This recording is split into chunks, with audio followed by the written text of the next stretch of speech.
Hi class. I am here to do my video synopsis of chapters 1, 2, and 3 in our communications textbook for this speech course.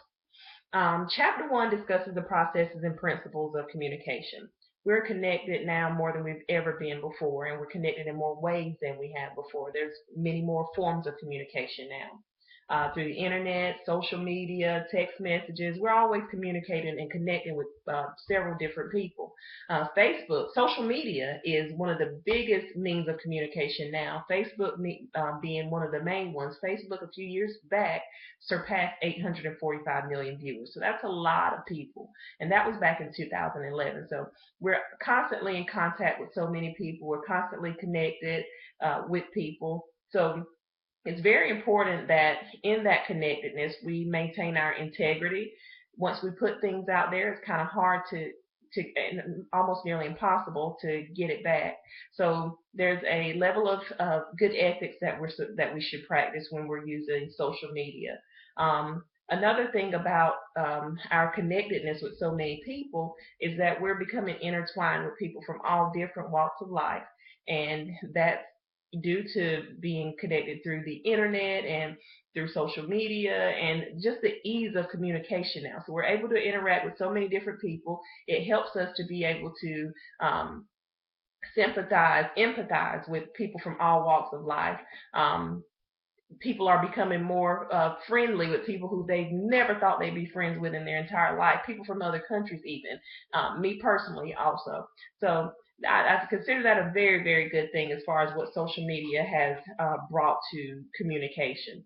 There are 8 basic elements to communication. We have source, message, interference, channel, receive, feedback, environment, and context. There are several types of communication, from interpersonal, where we're looking into ourselves for understanding, to mass communication, where we're communicating with a large group. Social media has changed communication because it allows us to be socially connected with more people, but it makes conversation more asynchronous. And by that I mean we're not simultaneously speaking to people. We're texting them and then waiting who knows how long for a response, or we're inboxing them, or we're writing on their wall. So it's not an ongoing conversation. And in that, we also don't get a chance, or in face-to-face conversation, once the conversation is over, it's over, it's gone. But once we're communicating via the internet or social media, namely, once we put those things out there, they're out there forever. So it's like in that type of communication, that memory of that contact lasts forever. Chapter 2 discusses perception and communication. Perception involves selecting, organizing, and interpreting information. And our perceptions aren't always the same as others. We become acquainted with what we perceive as certain things based on our experiences. Our experiences aren't always a good way to perceive things, because it can be considered stereotyping. Stereotyping is when we base what we believe about something based on the only thing we know about something, what we learned, or how we think a certain group of people should act. Once we learn to put away that perceptual set of people, we can communicate more effectively with them. We learn to sympathize and just communicate with them better and learn to coexist better. Chapter 3 goes on to discuss, it connects self-concept and communication. Our self-concept, the way we perceive ourselves, is determined by our experiences and communications with others and the values we've selected for ourselves. It includes self-esteem and self-image as subcomponents of self-concept. Parental communication growing up has a strong impact on self-concept. The way our parents raised us to be and what they raised us to do affects how we see ourselves, and thus how we communicate. Communication affects our self-concept, and self-concept affects how we communicate. So they're kind of interconnected in that sense. Our culture also affects our self-concept. Different cultural groups, different uh, cultural groups with different traditions, they have varying self-concepts based on what they do traditionally.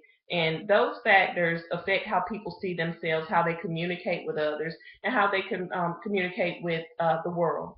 A key part of self-concept is sex and gender, and how we identify as male or female develops our sense of self and how we perceive ourselves and perceive others. We sometimes perceive others through gender based on our gender stereotypes. We consider the man as, the strong, independent man, the rescuer, and female we oftentimes associate with being a little bit weaker, a little bit more passive, and more dependent.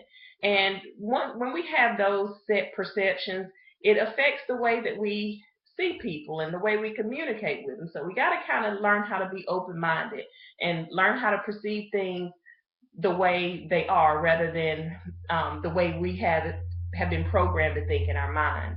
Sometimes our expectations of ourselves can become self-fulfilling, a self-fulfilling prophecy of sorts. The way we see ourselves, the way we envision ourselves, sometimes will determine how we will be or how much success we'll have. And I really do believe in self-fulfilling prophecy, seeing yourself at a place and then being, as we think, so we are. We need to be careful about making good first impressions. Chapter 3 talks about that, and we most of the time we are very careful about that. Even when we're posting a video on social networks, we got to make sure our hair is right, our makeup is right, our clothes are right, because the way people perceive us that very first time, it affects the relationship and the connection that we make with them. There are ways that we can improve ourselves. We decide what we want to change or improve, and why do we feel that way about ourselves? Why do we feel the need to even change or improve it? We make a commitment to change, we set those goals, and we do it. Ultimately, how we perceive ourselves impacts the way we communicate with people and the way they communicate with us. All in all, I really enjoyed chapter 1 through 3. Again, what it really discussed was self-concept, perception, the way we perceive, and how all these things are related to communication. Honestly, when I went into this, I didn't even realize that all these things had anything to do with communication, but now it's a lot clearer for me. So I really enjoyed reading this chapter, and I look forward to the rest of the chapters in the book. Thank you. Have a good night.